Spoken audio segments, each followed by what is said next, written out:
ಕಾಲ, ಪರ್ವ ದಿವಸ ಇದು. ಈಗಲೇ ಪರಿವರ್ತನೆ, ಇದು ಮೊದಲನೇ ದಿವಸ.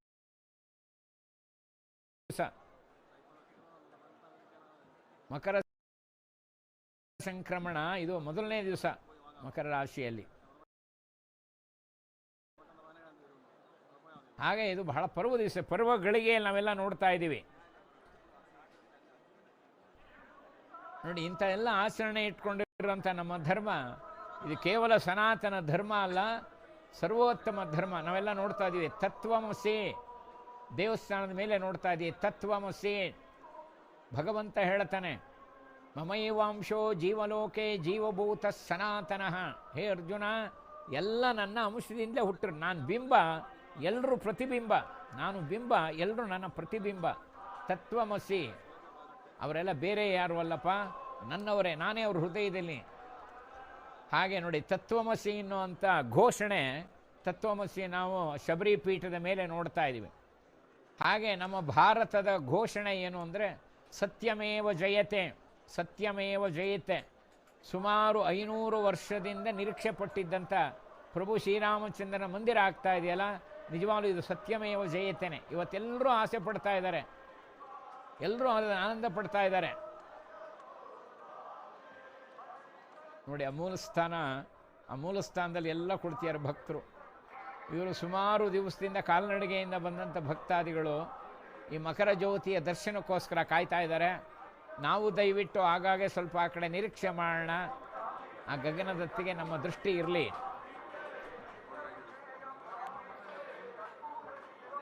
ನಮಗೆಲ್ಲ ಗೊತ್ತಿರೋ ಹಾಗೆ ನಮ್ಮಲ್ಲಿರೋದೇ 12 ರಾಶಿಗಳು.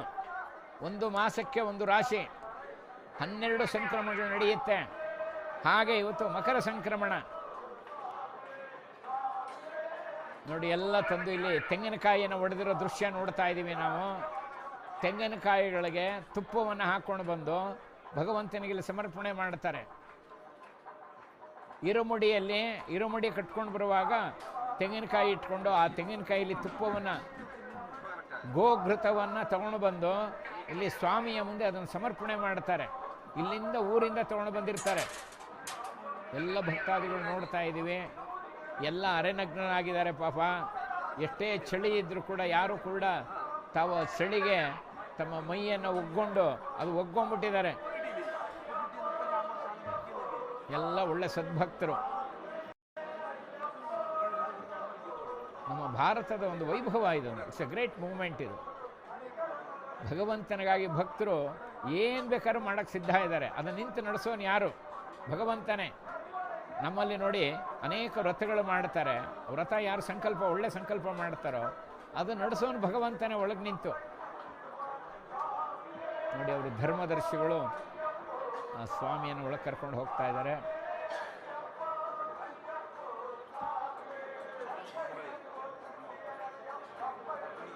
ಎರಡು 2000ನೇ ಇಸ್ವಿನಲ್ಲಿ ಬೆಂಗಳೂರಿನ ಒಬ್ಬ ಮಹಾಭಕ್ತರು ಈ ದೇವಾಲಯಕ್ಕೆ ಚಿನ್ನದ ತಗಡನ್ನು ಹಾಕ್ಸಿದ್ರು ಅಂತ ಉಲ್ಲೇಖ ಇದೆ.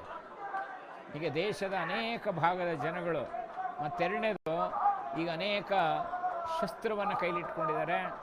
ಅಲ್ಲಿ 18 ಮೆಟ್ಲೇನಿದೆ, ಆ ಮೆಟ್ಲು ಕೆಳಗಡೆ ಎಲ್ಲ ದಿವ್ಯ ಅಸ್ತ್ರಗಳನ್ನು ಇಟ್ಟಿದ್ದಾರೆ, ದಿವ್ಯ ಅಸ್ತ್ರಗಳನ್ನು ಹಾಕಿದ್ದಾರೆ ಅಂತ ಉಲ್ಲೇಖ ಇದೆ. 18 ಮೆಟ್ಲು ಕೆಳಗಡೆ. ಸಾಮಾನ್ಯರು ಯಾರೂ 18 ಮೆಟ್ಲನ್ನು ಏರೋ ಹಾಗಿಲ್ಲ. ಯಾರು ವ್ರತ ಮಾಡಿದ್ದಾರೆ, ಉಪಾಸನೆ ಮಾಡಿದ್ದಾರೆ, ಇರುಮುಡಿ ಕಟ್ಟಿದ್ದಾರೆ ಅಂಥವ್ರು ಮಾತ್ರ ಮೆಟ್ಲು ಹತ್ತಬೇಕು ಅಂತ ನಿಯಮ ಮಾಡಿಕೊಂಡಿದ್ದಾರೆ. ಆ ನಿಯಮ ಈಗಲೂ ನಡ್ಕೊಂಡು ಬಂದಿದೆ. ಮಹಾಸನ್ನಿಧಾನ ಸ್ವಾಮಿದು.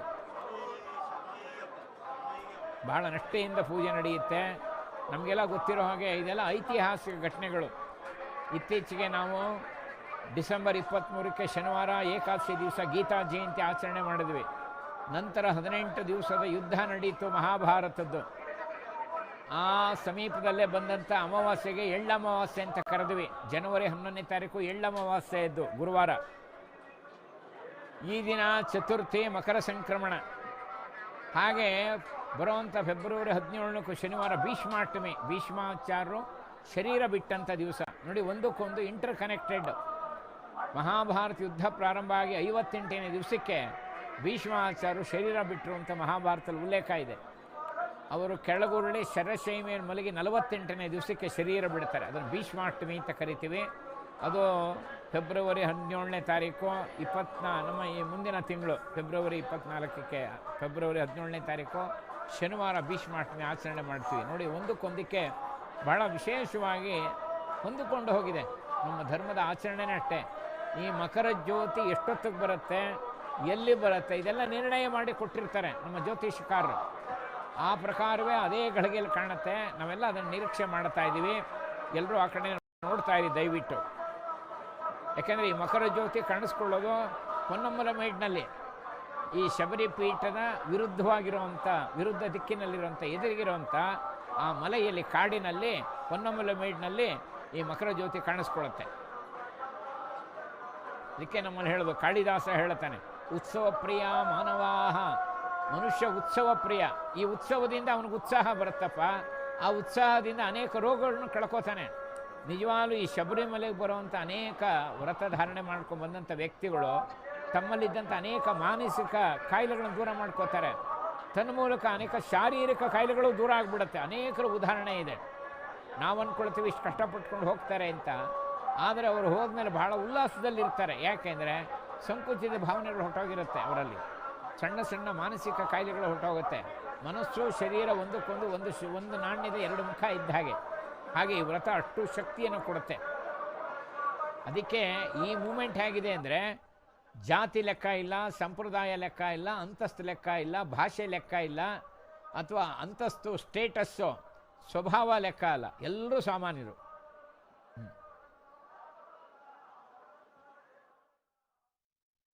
എത്തിച്ചേർന്നിട്ടുണ്ട്. നമ്മോടൊപ്പം BJP നേതാവ് ബി രാധാകൃഷ്ണ മേനോനുണ്ട്. ഈ ഒരു മകരവിളക്ക് അതായത് എല്ലാവരും ഇങ്ങനെ ആകാംക്ഷയോടെ കാത്തിരിക്കുകയാണ്. എങ്ങനെയുണ്ടായിരുന്നു ഈ തീർത്ഥാടന കാലം? സ്വാമി ശർമ്മ, ഈ തീർത്ഥാടന കാലത്തെ സംബന്ധിച്ചിടത്തോളം വളരെ ഭംഗിയായി കാര്യങ്ങൾ പര്യവസാനിക്കുന്ന ഈ വേളയിൽ, ഈ കാലഘട്ടത്തിനിടയിൽ ഒട്ടേറെ ഭക്തജനങ്ങൾക്ക് പല തരത്തിലുള്ള ബുദ്ധിമുട്ടുകൾ ഉണ്ടായിട്ടുണ്ട് എന്നുള്ളത് ഒരു യാഥാർത്ഥ്യമാണ്. ലോകത്തിലെവിടെയുമില്ലാത്ത ഒരു അത്യപൂർവമായ കാഴ്ചയാണ് ഇന്നിപ്പോൾ ഈ സന്നിധാനത്ത് നിൽക്കുമ്പോൾ തന്നെ നാം കണ്ടുകൊണ്ടിരിക്കുന്നത്.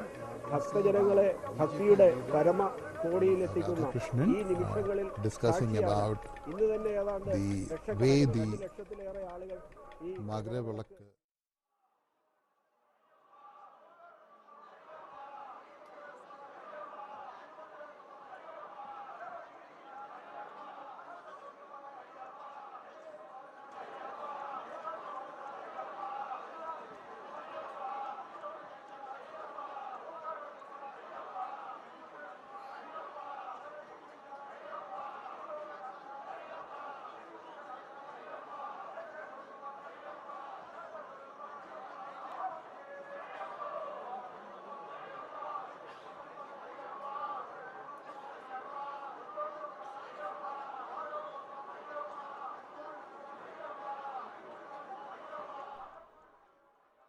ಅಲ್ಲಿ ಸನ್ಮಾನ್ಯ ಪಿ ರಾಧಾಕೃಷ್ಣನ್ ಅಂತ ಮಾತಾಡ್ತಾ ಇದ್ದಾರೆ.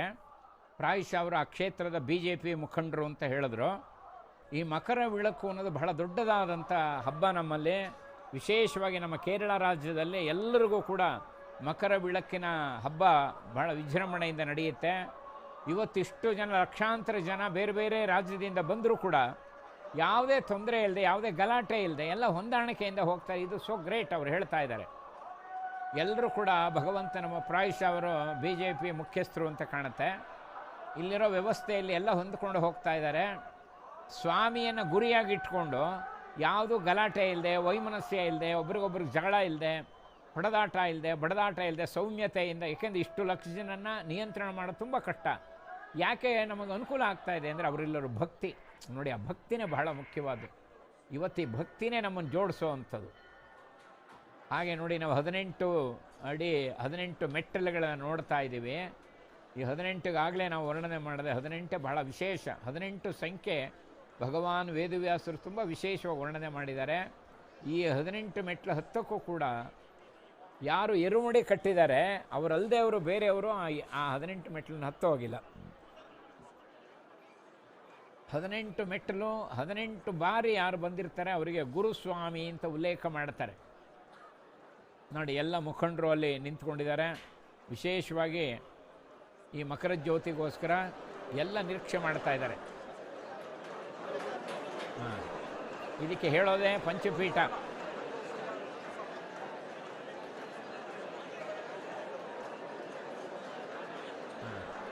ಮತ್ತು ಎರಡನೇದು ನೋಡಿ, ಅಲ್ಲೆಲ್ಲ ಪೊಲೀಸ್ ಪಡೆಗಳು, ಆರಕ್ಷಕರು ಎಲ್ಲ ರಕ್ಷಣೆ ಮಾಡ್ತಾ ಇದ್ದಾರೆ. ಪ್ರಾಯಶಃ ಅವರೊಂದು 15 ದಿವಸದಿಂದ ಆರಕ್ಷಕರನ್ನ ಇಲ್ಲಿ ಡೆಪ್ಯೂಟ್ ಮಾಡಿದ್ದಾರೆ.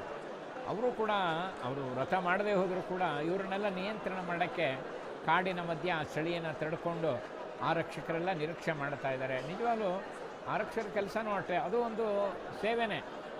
ಅವರು ನೇರ ಪೂಜೆ ಮಾಡದೇ ಹೋದರೂ ಇಂಥ ಸತ್ಕಾರ್ಯಕ್ಕೆ ಸಹಕಾರ ಕೊಡೋದು ಭಾಳ ವಿಶೇಷ. ಅದು ನಮ್ಮ ಧರ್ಮದಲ್ಲಿ ಏನು ಅಂತಂದರೆ, ಯಾರ್ಯಾರು ಭಗವಂತನ ಪೂಜೆ ಮಾಡ್ತಾರೋ, ಭಗವಂತನ ಪೂಜೆ ಮಾಡೋರಿಗೆ ಸಹಕಾರ ಕೊಡ್ತಾರೋ, ಅವರಿಗೆ ರಕ್ಷಣೆ ಕೊಡ್ತಾರೋ, ಅವರೆಲ್ಲರೂ ಪೂಜೆ ಮಾಡಿದ ಹಾಗೇನೆ ಅವರೆಲ್ಲರಿಗೂ ಭಗವಂತ ವಿಶೇಷವಾದಂಥ ಫಲವನ್ನು ಕೊಡ್ತಾನೆ. ನೇರ ಪೂಜೆ ಮಾಡಿದವರೇ ಮುಖ್ಯ ಅಂತಲ್ಲ. ಮತ್ತು ಎರಡನೇದು, ಪೂಜಾ ದ್ರವ್ಯಗಳಿಂದ ಮಾತ್ರ ಭಗವಂತ ಆನಂದ ಪಡ್ತಾನೆ ಅಂತ ಯಾರು ಭಾವಿಸಬಾರ್ದು. ನಮ್ಮಲ್ಲಿ ಸದ್ಗುಣಗಳು ಬೆಳಿಬೇಕು. ಈಗ ಶಬರಿಮಲೆಗೆ ಹೋದಂಥ ಭಕ್ತಾದಿಗಳಲ್ಲಿ ಯಾರು ತಮ್ಮಲ್ಲಿ ಸದ್ಗುಣ ಬೆಳೆಸ್ಕೊತಾರೋ ಅವರು ನಿಜವಾದ ಭಕ್ತರು. ಕೇವಲ ನಾವು 48 ದಿವಸ ವ್ರತ ಮಾಡಿದ್ವಿ, ತಿರ್ಗಾ ವಾಪಸ್ ಬಂದಮೇಲೆ ಹಿಂದೆ ಹೇಗಿದ್ವು ಹಾಗೇ ಆಗಿಬಿಟ್ಟಿವಿ, ನಮ್ಮಲ್ಲಿ ಯಾವುದೂ ಬೆಳವಣಿಗೆ ಆಗಲಿಲ್ಲ, ಅಂತಃಶಕ್ತಿ ಬೆಳೀಲಿಲ್ಲ, ಸದ್ಗುಣಗಳು ಬೆಳೀಲಿಲ್ಲ, ಸೌಮ್ಯತೆ ಬೆಳೀಲಿಲ್ಲ, ತಾಳ್ಮೆ ಬೆಳೀಲಿಲ್ಲ ಅಂತಂದರೆ ಅದು ಹೋಗಿದ್ದು ಫಲ ಬಹಳ ಕಡಿಮೆ ಆಗಿಬಿಡುತ್ತೆ.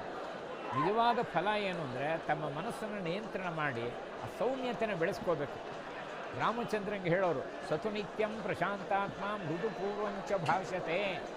ರಾಮಚಂದ್ರ ಯಾವಾಗಲೂ ಪ್ರಶಾಂತಾತ್ಮ ಅಂತೆ, ಮೃದುವಾಗಿ ಮಾತಾಡೋಣಂತೆ ಶ್ರೀರಾಮಚಂದ್ರ, ತಾನೇ ಮೊದಲು ಮಾತಾಡಿಸೋಣಂತೆ. ಈ ಭಾವನೆ ಯಾರು ಬೆಳೆಸ್ಕೋತಾರೋ. ಮತ್ತು ಎರಡನೇದು, ರಾಮಚಂದ್ರನಲ್ಲಿ ಒಂದು ವಿಶೇಷ ಅಂದರೆ ನೋಡಿ, ಅಲ್ಲಿ ತತ್ವಮಸಿ, ಬಹಳ ಭಗವಂತನ ಪ್ರತಿರೂಪಪ್ಪ ನೀನು, ಭಗವಂತನ ಪ್ರತಿಬಿಂಬ ಅನ್ನೋದೇ ಶ್ರೇಷ್ಠವಾದಂಥ ಘೋಷಣೆ. ಅದು ರಾಮಚಂದ್ರನ ವೈಶಿಷ್ಟ್ಯ ಅಂದರೆ ನಚಾವಮಂತಂ ಭೂತಾನ. ಒಂದು ಎಲ್ಲ ಆಕಾಶದ ಕಡೆ ನೋಡ್ತಾ ಇದ್ದೀವಿ, ದಯವಿಟ್ಟು ಎಲ್ಲ ಅಲ್ಲೇ ದೃಷ್ಟಿ ಹರಿಸಿ. ಇನ್ನು ಕೆಲವೇ ಕ್ಷಣಗಳಿಂದ ಮಕರ ಜ್ಯೋತಿ ಕಾಣೋದಿದೆ, ಅದು ಭಗವಂತನ ರೂಪ. ಅದು ಮಕರ ಜ್ಯೋತಿ ನಾವು ನೋಡಿದ್ವಿ ಅಂದರೆ ಅದು ಭಗವಂತನ ರೂಪ ದರ್ಶನ ಆಯಿತು ನಮಗೆ ಹೇಳ್ತಾರೆ. ಎಲ್ಲ ಮಂಗಳವಾದ್ಯಗಳ ಸದ್ದಾಗ್ತಾ ಇದೆ. ರಾಮಚಂದ್ರ ತನ್ನ ಜೀವನದಲ್ಲಿ ಅಪ್ಪಿತೆ ಒಬ್ರಿಗೂ ಅವಮಾನ ಮಾಡಿಲ್ವಂತೆ. 11,000 ವರ್ಷ ಕಾಣಿಸ್ಕೊಂಡ ಸ್ವಾಮಿಯೇ ಶರಣಮಯ್ಯಪ್ಪ. ಎಲ್ಲ ಓಂಕಾರ ಧ್ವನಿ ನೋಡಿ. ಇದೆಲ್ಲ ಮಂಗಳ ದ್ರವ್ಯಗಳ ಸಿದ್ಧತೆ ಮಾಡಿದ್ದಾರೆ. ಅಲಂಕಾರ ನೋಡ್ತಾ ಇದ್ದೀವಿ, ತಾಳೆ ಹೂವಿನ ಅಲಂಕಾರಗಳು ನಡೆದಿದೆ ಅಲ್ಲಿ. ಆ ಕ್ಷೇತ್ರ ಸಿಗುವಂಥದ್ದು ಭಕ್ತರೆಲ್ಲ ನರ್ತನ ಮಾಡ್ತಾ ಇದ್ದಾರೆ, ಚಂಡೆ ವಾದನ ಆಗ್ತಾ ನೋಡಿ. ಒಬ್ಬೊಬ್ಬರು ಅವರವ್ರದ್ದೇ ಆದಂಥ ಸೇವೆ. ನಾವು ತಿರುಮಲ ತಿರುಪತಿಯಲ್ಲೂ ಬ್ರಹ್ಮೋತ್ಸವದಲ್ಲಿ ಇಂಥದ್ದೆಲ್ಲ ನೋಡ್ತೀವಿ. ಅವರವ್ರ ಥರದ ಸೇವೆಯನ್ನು ಅವರು ಮಾಡ್ತಾ ಇದ್ದಾರೆ. ಇದೇ ಒಂದು ಪಾದಯಾತ್ರೆಗಳಿಗೆ ಇದೊಂದು ಒಳ್ಳೆಯ ಶುಭ ಮುಹೂರ್ತ. ಇಷ್ಟು ಶ್ರಮ ಪಟ್ಕೊಂಡು ಬಂದಕ್ಕೆ ಸಾರ್ಥಕ ಆಯಿತು ಅಂತ ನೋಡಿ. ದೀಪ ಜ್ಯೋತಿ ಬೆಳಗಿದ್ದಾರೆ ಭಗವಂತನ ಮುಂದೆ. ಈ ಕ್ಷಣದಲ್ಲಿ ದೀಪಾರಾಧನೆ ಆಗ್ತಾ ಇದೆ. ಎಲ್ಲ ತಾಯಂದಿರು, ಸುಮಂಗಲಿಯರು, ಮಾತೆಯರು ಎಲ್ಲರೂ ನಮನ ಮಾಡ್ತಾ ಇದ್ದಾರೆ. ಲಕ್ಷ ಜನಗಳು ಬರ್ತಾರೆ. ಪ್ರಾಯಶಃ ಸುತ್ತಮುತ್ತಲ ಕ್ಷೇತ್ರದ ಎಲ್ಲ ಜನಗಳು ಬಂದು ಈ ಕ್ಷೇತ್ರಕ್ಕೆ ಬಂದು ದರ್ಶನ ಮಾಡ್ತಾರೆ.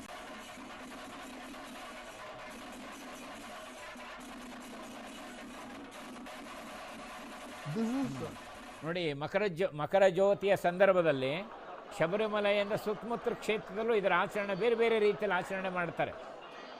ಅನೇಕರು ಅಗ್ನಿಕುಂಡ ಪ್ರತಿಷ್ಠಾಪನೆ ಮಾಡ್ತಾರೆ, ವಿಶೇಷ ಪೂಜೆಗಳು ಮಾಡ್ತಾರೆ, ಭೂಮಿ ಪೂಜೆ ಮಾಡ್ತಾರೆ. ಈ ಮಕರ ವಿಳಕ್ಕಿನ ಸಂಕೇತ, ಮಕರ ಜ್ಯೋತಿಯ ಸಂಕೇತದ ಪ್ರಕಾರ ಈ ಗಳಿಗೆಯಲ್ಲಿ ಬೇರೆ ಬೇರೆ ಕಡೆನೂ ಮಾಡ್ತಾರೆ. ಈಗ ನಾವು ಬೆಂಗಳೂರು ನಗರದಲ್ಲೂ ಅನೇಕ ಕಡೆ ಇಂಥ ಕಾರ್ಯ ನಡೆಯುತ್ತೆ. ಇಲ್ಲಿ ಅಗ್ನಿಯ ಪ್ರತಿಷ್ಠಾಪನೆ ಮಾಡ್ತಾ ಇದ್ದಾರೆ ವಿಶೇಷವಾಗಿ. ಈ ಸಂದರ್ಭದಲ್ಲಿ ಅನೇಕರು ಇದೇ ರೀತಿಯಲ್ಲಿ ಕರ್ಪೂರದ ಆರತಿಯನ್ನು ಮಾಡ್ತಾರೆ, ಬೆಂಕಿಯನ್ನು, ಅಗ್ನಿಯನ್ನು ಪ್ರತಿಷ್ಠಾಪನೆ ಮಾಡ್ತಾರೆ, ಅಗ್ನಿಯನ್ನು ಹಾರೋದು ಉಂಟು, ಉಪಾಸನೆ ಮಾಡೋದು ಉಂಟು.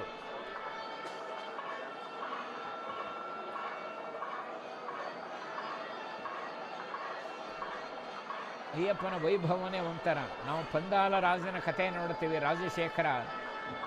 ರಾಜಶೇಖರನ ಪತ್ನಿ ಸ್ವತಃ ಅಯ್ಯಪ್ಪ ಸಾಕು ಮಗ, ಅರಣ್ಯದಲ್ಲಿ ಸಿಕ್ಕುವನು ಮಣಿಕಂಠ. ಕಂಠದಲ್ಲಿ ಮಣಿ ಇರುತ್ತೆ, ಅದ್ಭುತವಾದ ಹರಿಹರನ ಪುತ್ರ, ಬಹಳ ವಿಶೇಷ. ಮಹಿಷಿ ಒಂದು ವರ ಕೇಳ್ಕೊಳ್ತಾಳೆ. ಮಹಿಷಿ ಯಾರು ಅಂದರೆ ಮಹಿಷಾಸುರನ ತಂಗಿ. ಮಹಿಷಾಸುರ ಮರ್ದನೆಯಿಂದ ಸಂಹರಿಸಲ್ಪಟ್ಟಂಥ ಮಹಿಷಾಸುರನ ತಂಗಿನೇ ಮಹಿಷಿ. ಅವಳು ಕೇಳ್ಕೊಳ್ಳೋ ವರ ವಿಚಿತ್ರ ವರ ಅಂದರೆ, ಹರಿಹರನಿಂದ ಜನಿಸಿದಂಥ ಮಗುವಿಂದ ನಂಗೆ ಮರಣ ಆಗಲಿತ್ತೆ. ಯಾಕೆಂದರೆ ಹರಿಹರರಿಬ್ಬರು ಗಂಡಸರು. ಇಬ್ಬರು ಗಂಡಸರು ಅವ್ರಿಗೇನು ಪುತ್ರ ಆಗೋದು ಅಂತ ಹರಿಹರನಿಂದ ಜನಿಸಿದಂಥ ಪುತ್ರ ನನ್ನನ್ನು ಸಂಹಾರ ಮಾಡಲಿ ಅಂತ ಹೊರ ಕೇಳ್ಕೊಂಡಿರ್ತಾಳೆ. ಬಹಳ ವಿಚಿತ್ರವಾದ್ದಿದು. ಹಾಗಾಗಿ ಹರಿಹರ ಪುತ್ರನೇ ಅಯ್ಯಪ್ಪ ಅವನು ಜನಿಸ್ತಾನೆ. ಆ ಮಹಿಷಿ ಬಹಳ ಕಾಟ ಕೊಡ್ತಿರ್ತಾಳೆ, ಜನಗಳನ್ನು ತುಂಬ ತೊಂದರೆ ಕೊಡ್ತಿರ್ತಾಳೆ. ರಾಕ್ಷಸಿ ಸ್ವಭಾವ, ಆಸುರಿ ಸ್ವಭಾವ. ಆ ಆಸುರಿ ಸ್ವಭಾವ ಇದ್ದಂಥ ಮಹಿಷಿಯನ್ನು ಅಯ್ಯಪ್ಪ ಸಂಹಾರ ಮಾಡ್ತಾನೆ. ಅವಳೇ ಕೇಳ್ಕೊಂಡಂಥ ವರ ಅದು ಹರಿಹರ ಪುತ್ರ. ಅದಕ್ಕೆ ಹರಿಹರ ಪುತ್ರನ ಭಗವಂತನ ಇಚ್ಛೆಗೆ ಯಾವುದಿಲ್ಲ, ಎಲ್ಲವೂ ಬರುತ್ತೆ ನೋಡಿ. ಅಗ್ನಿಯನ್ನು ಪ್ರತಿಷ್ಠಾಪನೆ ಮಾಡಿಕೊಂಡು ಯಜ್ಞೇಶ್ವರನ ಇದೆಲ್ಲ ಕರ್ಪೂರ ಹಾಕಿ ಎಲ್ಲ ನರ್ತನ ಮಾಡ್ತಾರೆ. ಕರ್ಪೂರ ಜ್ಯೋತಿ ಬೆಳಗಿಸ್ತಾರೆ. ಹಿಂದೆ ದೇವತೆಗಳು ಇದನ್ನು ಮಾಡ್ತಾ ಇದ್ರು ಅಂತ ಉಲ್ಲೇಖ ಇದೆ. ದೇವತೆಗಳು ಭಗವಂತನಿಗೆ ಕರ್ಪೂರದ ಆರತಿ ಹಾಕ್ತಾ ಇದ್ರು ನೋಡಿ. ತಾವೇ ಸ್ವತಃ ಸ್ಪರ್ಶ ಮಾಡ್ತಾ ಇದ್ದಾರೆ, ಅಗ್ನಿಯನ್ನು ಕೈಯಿಂದ ಸ್ಪರ್ಶ ಮಾಡ್ತಾ ಇದ್ದಾರೆ. ಭಾಳ ವಿಶೇಷ ಇದು. ಕರ್ಪೂರ ಹಾಕಿ ಅಗ್ನಿಯನ್ನು ಸ್ಪರ್ಶ ಮಾಡ್ತಾ ಇದ್ದಾರೆ. ಇದಕ್ಕೊಂದು ದಿವ್ಯ ಶಕ್ತಿ ಬರಬೇಕು, ಎಲ್ಲರೂ ಮಾಡೋಕ್ಕಾಗಲ್ಲ. ಭಗವಂತನಲ್ಲಿ ಭಕ್ತಿ ಬಂದರೆ ಮನುಷ್ಯ ಏನು ಬೇಕಾದ್ರೆ ಸಾಧನೆ ಮಾಡಬಲ್ಲ. ಹಾಗಾಗಿ ಪಂದಾಲ ರಾಜನ ಪತ್ನಿ ಹೇಳುತ್ತಾಳೆ, ನನಗೆ ವಿಪರೀತ ತಲೆನೋವಾಗ್ತಾ ಇದೆ, ಇದಕ್ಕೇನು ಬೇಕು ಅಂದರೆ ಹುಲಿಯ ಹಾಲು ಬೇಕು. ಹುಲಿಯ ಹಾಲು ತಂದು ಕೊಟ್ಟರೆ ಅದರಿಂದ ನನ್ನ ತಲೆನೋವು, ತನ್ನ ತಲೆಯ ಶೂಲೆ ದೂರ ಆಗುತ್ತೆ ಅಂತ. ಪಂದಾಲ ರಾಜನಿಗೆ ಇಕ್ಕಟ್ಟಾಗ್ಬಿಡುತ್ತೆ. ಹುಲಿಯ ಹಾಲು ತರಕ್ಕೆ ಯಾರಿಗೆ ಸಾಧ್ಯ? ಆಗ ಪುತ್ರನಾದಂಥ ಮಣಿಕಂಠ ಹೇಳ್ತಾನೆ, ನಾನು ತರ್ತೀನಿ, ಚಿಂತೆ ಮಾಡಬೇಡ, ನಾನು ತೊಗೊಂಡು ಬರ್ತೀನಿ. ಯಾಕೆಂದರೆ ಆಕೆಗೆ ಇನ್ನೊಬ್ಬ ಗಂಡು ಮಗು ಇರ್ತಾನೆ. ಇವನು ಮೊದಲನೇ ಹುಡುಗ, ಸಾಕು ಮಗನಿಗೆ ಎಲ್ಲ ರಾಜ್ಯ ಸಿಕ್ಬಿಡುತ್ತೆ ಅನ್ನೋಂಥ ಅದ್ವೇಷ ಬುದ್ಧಿ ನೋಡಿ, ಆ ಕಾಲದಿಂದ ಇರೋದೇನೆ. ಹಾಗಾಗಿ ಆ ಅಯ್ಯಪ್ಪ ಹೋಗಿ ಆ ಹುಲಿಯನ್ನು ತೊಗೊಂಡು ಬಂದು, ಎಷ್ಟು ಬೇಕು ನೀನು ಹಾಲು ಕರ್ಕೊ ಅಂತ ಹುಲಿ ಮೇಲೆ ಸವಾರಿ ಮಾಡ್ಕೊಂಡು ಬಂದ್ಬಿಡ್ತಾನೆ. ಇದು ಭಾಳ ಆಶ್ಚರ್ಯಕರವಾದ ಸಂಗತಿ ನೋಡಿ. ಎಲ್ಲ ಆ ಘೋಷಣೆಗಳು ನಡೀತಾ ಇದೆ. ಸ್ವಾಮಿಯೇ ಶರಣ. ಎಲ್ಲ ದರ್ಶನ ಮಾಡಿ ಯೋಗ ಪಟ್ಟಿಕೆಯಲ್ಲಿ ಕೂತಿರೋವಂಥ ಅಯ್ಯಪ್ಪ ಸ್ವಾಮಿ ನಮಗೂ ಅನುಗ್ರಹ ಮಾಡಲಿ. ನಿಮ್ಮ ಮನೆಗಳಲ್ಲಿ ನೋಡ್ತಾ ಇದ್ದೀರಿ ನೋಡಿ, ಆ ದಿವ್ಯ ದ್ವಾರ ನೋಡ್ತಾ ಇದ್ದೀವಿ. ಹಾಂ,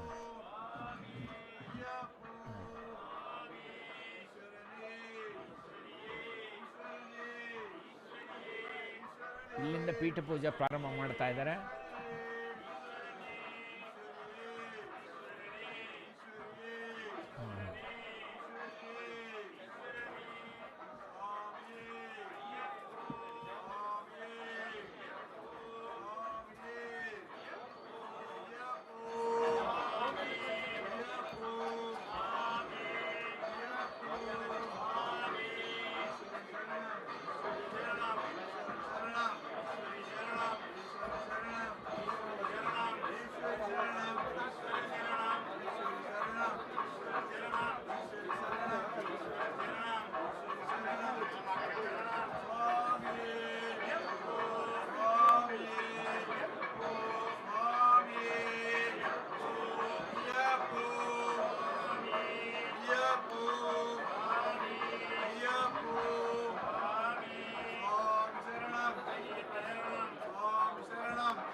ಕಾರ್ಯಕ್ರಮದ ಪಕ್ಷಿ ನೋಟವನ್ನು ಮತ್ತೆ ಹಾಕಿದ್ರು. ನೋಡಿ, ಇದೆಲ್ಲ ಪ್ರಾರಂಭದಲ್ಲಿ ನಡೆದಿದ್ದು.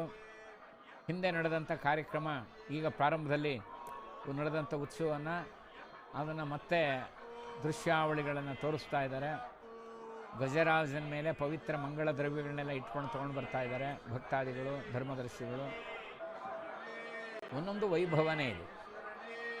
ಈಗಾಗಲೇ ನೋಡಿದ ಅನೇಕ ಭಕ್ತಾದಿಗಳು ತನ್ಮಯತೆಯಿಂದ ಭಗವಂತನ ಮುಂದೆ ನರ್ತನ ಮಾಡ್ತಾ ಇದ್ದಾರೆ. ಅದು ತನ್ಮಯತೆ. ಅದು ಭಗವಂತನ ಮುಂದೆ ನರ್ತನ ಮಾಡ್ತಾ ಒಂದು ತೊಟ್ಟು ಹನಿ ಬೆವರು ಸುರಿದ್ರೂ ಕೂಡ ಅವನ ಅನೇಕ ಜನ್ಮದ ಪಾಪಗಳು ನಶಿಸಿ ಹೋಗುತ್ತೆ. ಅದಕ್ಕೆ ಯಾವಾಗಲೂ ಕೂಡ ಭಗವಂತ ದ್ರವ್ಯದಿಂದ ತೃಪ್ತ ಆಗೋನಲ್ಲ, ಆ ಭಕ್ತಿಗೆ.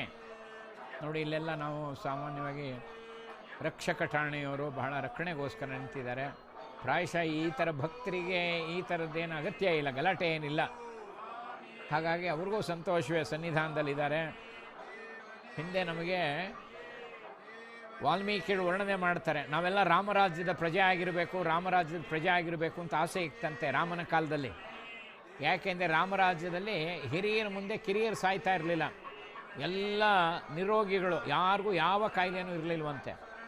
ಎಲ್ಲರೂ ವಿದ್ಯಾವಂತರು, ಯಾರು ದೋಚ್ತಾ ಇರಲಿಲ್ಲ. ದಾನ ಮಾಡೋರು ಇದ್ರಂತೆ, ದಾನ ತಗೊಳ್ಳೋರೇ ಇಲ್ವಂತೆ. ವಾಲ್ಮೀಕಿಗಳು ವರ್ಣನೆ ಮಾಡ್ತಾರೆ, ನಾವು ರಾಮರಾಜ್ಯದ ಪ್ರಜೆ ಆಗಬೇಕು ಅಂತ ಎಲ್ರಿಗೂ ಆಸೆ ಆಗದಂತೆ. ಕನಿಷ್ಠ ನಮಗೆ ಈಗ ರಾಮನ ಪ್ರತಿಷ್ಠಾಪನೆ ಆಗ್ತಾ ಇರುವಾಗ ಈ ಸಂದರ್ಭದಲ್ಲಿ ನಾವೆಲ್ಲ ಇದ್ದೀವಿ ಅಂತ ಅನ್ನೋದೇ ಒಂದು ಆನಂದ. ಯಾಕೆಂದರೆ ರಾಮ 11,000 ವರ್ಷದಲ್ಲಿ ಎಂದೂ ತಾನು ಯಾರಿಗೂ ಅವಮಾನ ಮಾಡಿಲ್ವಂತೆ. ನಚಾವಮಂತಂ ಭೂತಾನಾಂ ನಬ್ರುಯಾತ್ ಕಿಂಚಿದ ಅಪ್ರಿಯಂ. ಸೀತೆ ಆಂಜನೇಯನ ಕೇಳಿ ಹೇಳತ್ತಾಳೆ, ನನ್ನ ರಾಮಚಂದ್ರ ಯಾರಿಗೂ ಅಪ್ರಿಯವಾಗಿ ನುಡಿದಿಲ್ಲಪ್ಪ ಅಂತ ಮಹಾನ್ ಭಾವ ರಾಮಚಂದ್ರ. ಅಂತ ನನ್ನ ಪ್ರತಿಷ್ಠಾಪನೆ ಆಗೋ ಸಮಯದಲ್ಲಿ ನಾವೆಲ್ಲ ಇದ್ದೀವಿ. ಹಾಗೆ ನಮ್ಮ ದೇಶದ ಒಂದೊಂದು ಮೂಲೆಗಳು ಕೂಡ ಅತ್ಯಂತ ಪವಿತ್ರವಾದ. ನೋಡಿ, ಇಲ್ಲಿ ದೃಶ್ಯಾವಳಿ ನೋಡೋಣ. ವಿಶೇಷ ಪೂಜೆ ನಡೀತಾ ಇದೆ.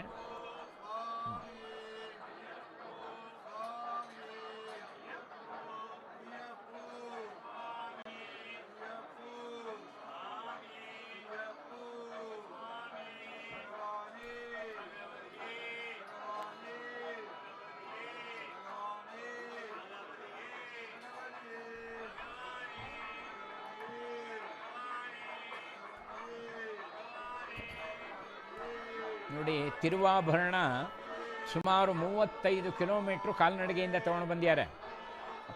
ಪ್ರಾರಂಭದಲ್ಲಿ ಪೂಜೆ ಮಾಡಿ ಅಲ್ಲಿ ತಿರುವಾಭರಣಕ್ಕೆ ಎಲ್ಲ ಭಕ್ತಾದಿಗಳು ಪೂಜೆ ಮಾಡಿ ಅಲ್ಲಿಂದ ಹೊರಡುವಾಗ ಆಗದಂಥ ದೃಶ್ಯ, ಅಲ್ಲಿಂದ ಕಳಿಸ್ಕೊಡುವಾಗ ತಿರುವಾಭರಣಕ್ಕೆ ಭಕ್ತಾದಿಗಳೆಲ್ಲ ಪೂಜೆ ಮಾಡಿ ಸ್ವಾಮಿಯ ಸನ್ನಿಧಾನಕ್ಕೆ, ಈ ಶಬರಿ ಪೀಠಕ್ಕೆ ಅದನ್ನು ಕಳಿಸ್ಕೊಡ್ತಾ ಇದ್ದಾರೆ. ಸುಮಾರು 35 ಕಿಲೋಮೀಟ್ರು ಕಾಲ್ನಡಿಗೆಯಿಂದ ಭಕ್ತಿ ಶ್ರದ್ಧೆಯಿಂದ ಅದನ್ನು ತಗೊಂಡು ಬರ್ತಾ ಇದ್ದಾರೆ. ಇದು ನಮ್ಮ ಭಾರತದ ಒಂದು ವೈಭವ. ಇದು ನೋಡಿ, ಕಾಲ್ನಡಿಗೆಯನ್ನು ತರ್ತಾ ಇದ್ದಾರೆ. ನಮ್ಮಲ್ಲಿ ಮಂತ್ರಾಲಯದಿಂದ ರಾಘವೇಂದ್ರ ಸ್ವಾಮಿಗಳ ಮೃತ್ತಿಕೆಯನ್ನು ತರಬೇಕಾದರೂ ಕೂಡ ಮಂತ್ರಾಲಯದಿಂದ ಯಾವುದೇ ಕ್ಷೇತ್ರ ಪ್ರತಿಷ್ಠಾಪನೆ ಕಾಲ್ನಡಿಗೆಯನ್ನು ತರ್ತಾರೆ. ಆ ಮೃತ್ತಿಕೆಯನ್ನು ಶ್ರದ್ಧಾಭಕ್ತಿಯಿಂದ, ಪಾದರಕ್ಷೆಯನ್ನು ಹಾಕೊಳ್ಳದೆ ನಿಷ್ಠೆಯಿಂದ ಆ ಮೃತ್ತಿಕೆಯನ್ನು ಮಂತ್ರಾಲಯದಿಂದ ಎಲ್ಲಿ ಬೃಂದಾವನ ಮಾಡ್ತಾರೋ ಅಲ್ಲಿಗೆ ತೊಗೊಂಡ್ಬರ್ತಾರೆ. ಇದೊಂದು ಪದ್ಧತಿ. ನೋಡಿ, ತಿರುವಾಭರಣವನ್ನು 35 ಕಿಲೋಮೀಟ್ರು ಕಾಲ್ನಡಿಗೆಯಿಂದ ಶ್ರದ್ಧೆಯಿಂದ ಭಕ್ತಿಯಿಂದ ತಗೊಂಡು ಬರ್ತಾ ಇದ್ದಾರೆ. ಆರನ್ಮುಳ ಕ್ಷೇತ್ರ ನೋಡ್ತಾ ಇದ್ದೀವಿ. ಆ ಕ್ಷೇತ್ರಕ್ಕೆ ಬರ್ತಾ ಇದೆ ಈಗ ತಿರುವಾಭರಣ, ಆರಂಬಳ ಕ್ಷೇತ್ರ. ನೋಡಿ, ಅನೇಕರು ಅದಕ್ಕೆ ತುಳಸಿ ಹಾಕ್ತಾ ಇದ್ದಾರೆ, ಹೂಗಳು ಹಾಕ್ತಾ ಇದ್ದಾರೆ, ಸ್ವಾಗತ ಮಾಡ್ತಾ ಇದ್ದಾರೆ. ಸ್ವಾಗತ ಮಾಡಿ ತಮ್ಮ ಕ್ಷೇತ್ರದಿಂದ ಕಳಿಸ್ಕೊಡ್ತಾ ಇದ್ದಾರೆ. ಎಲ್ಲೆಲ್ಲಿ ತಿರುವಾಭರಣ ಬಂತೋ ಆ ಊರಿನವರೆಲ್ಲ ಸೇರಿ ಅದಕ್ಕೆ ಪೂಜೆ ಮಾಡಿ ಸ್ವಾಗತ ಮಾಡಿ ವಂದನೆಯನ್ನು ಸ್ವಲ್ಪ ಸಲ್ಲಿಸ್ತಾ ಇದ್ದಾರೆ. ನಮ್ಮಲ್ಲಿ ನಂಬಿಕೆ ಅನ್ನೋದೇ ಬಹಳ ಮುಖ್ಯ ನಮ್ಮ ಸನಾತನ ಧರ್ಮದಲ್ಲಿ. ಅದಕ್ಕೆ ಹೇಳೋದು, ನಮ್ಮ ಧರ್ಮ ಕೇವಲ ಸನಾತನ ಅಲ್ಲ. ಸನಾತನ ಅಂದರೆ ಅಳಿವಿಲ್ಲದೆ ಇದ್ದದ್ದು, ಸರ್ವೋತ್ತಮ ಧರ್ಮ, ಯಾರಿಗೂ ತೊಂದರೆ ಕೊಡೋ ಧರ್ಮ ಅಲ್ಲ. ಅದಕ್ಕೆ ಹೇಳೋದು, ನಮ್ಮ ಭಾರತ ಬಲಿಷ್ಠ ಆದರೆ ಅದು ಸರ್ವರಕ್ಷಕ, ಸರ್ವ ರಾಷ್ಟ್ರಗಳನ್ನು ರಕ್ಷಣೆ ಮಾಡುತ್ತೆ. ಅದು ಭಕ್ಷಕ ಅಲ್ಲ, ರಕ್ಷಕ ರಾಷ್ಟ್ರ. ಹಾಗೆ ನೋಡಿ, ಒಂದೊಂದು ಕೂಡ, ಯಾಕೆಂದರೆ ಭಗವಂತನ ಅನುಗ್ರಹ ಆಗಬೇಕಾದ್ರೆ ಅವನು ಇನ್ನೊಬ್ಬರಿಗೆ ಪರೋಪಕಾರಿಯಾಗಿರಬೇಕು, ಇನ್ನೊಬ್ಬರನ್ನು ದೋಚಬಾರ್ದು. ನೋಡಿ, ಎಲ್ಲಿ ಯಾವ ಥರ ಸ್ವಾಗತ ಆಗ್ತಾ ಇದೆ. ಎಲ್ಲ ಹೂವಿನ ದಾರಿಯನ್ನೇ ಮಾಡಿ ಬೀದಿ ಬೀದಿಗಳಲ್ಲಿ ಹೂ ಮಳೆ ಸುರಿಸಿ ಅವರನ್ನು ಸ್ವಾಗತ ಮಾಡ್ತಾ ಇದ್ದಾರೆ ದಿವ್ಯಾಭರಣಕ್ಕೆ.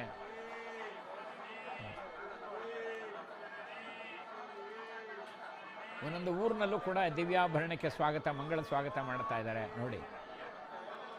ಅಲ್ಲೆಲ್ಲ ಮುಖ್ಯ ವೇದಿಕೆಯಲ್ಲಿಟ್ಟು ಜನಗಳನ್ನೆಲ್ಲ ಸೇರಿಸಿ ಅಲ್ಲಿ ಕಾರ್ಯಕ್ರಮ ಮಾಡಿ ಅಲ್ಲಿಂದ ಮತ್ತೆ ಹೊರಡುತ್ತಾರೆ. ಒಂದೊಂದು ಕಡೆನೂ ತಂಗುದಾಣ ಇದ್ದ ಹಾಗೆ.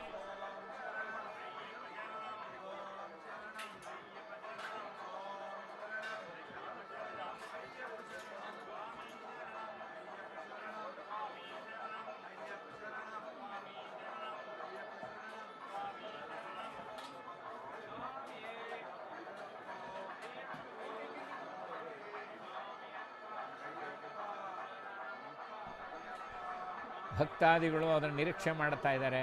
ನಮ್ಮ ಊರಿನಲ್ಲಿ ತಿರುವಾಭರಣ ಬಂದು ಹೋಗ್ತಾ ಇದೆ ಅಂತ ಎಲ್ಲ ಕಾಯ್ತಾ ಇದ್ದಾರೆ.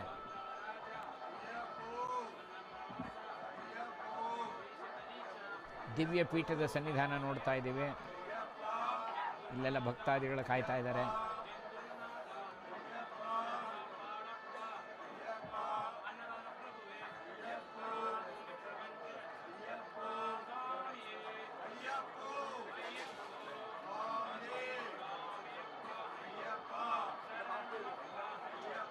ಎಲ್ಲರ ಮನಸ್ಸಿನಲ್ಲೂ ಭಗವಂತ ನಿಂತಿದ್ದಾನೆ.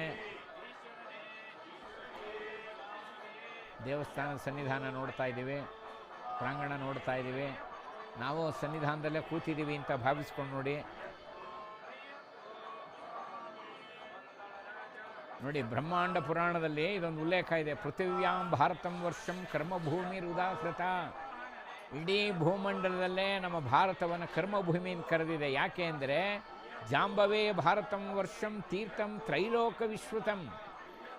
ಜಂಬೂ ದ್ವೀಪದಲ್ಲಿ ಭರತವನ್ನು, ಈ ಭಾರತವನ್ನು ತೀರ್ಥಕ್ಷೇತ್ರ ಅಂತ ಕರೆದಿದೆ. ಇಡೀ ಭಾರತನೇ ಆಸೇತು ಹಿಮಾಚಲ, ಇಡೀ ನಮ್ಮ ಭಾರತವೇ ತೀರ್ಥಕ್ಷೇತ್ರ. ಒಂದೊಂದು ಕಣವು ತೀರ್ಥಕ್ಷೇತ್ರ.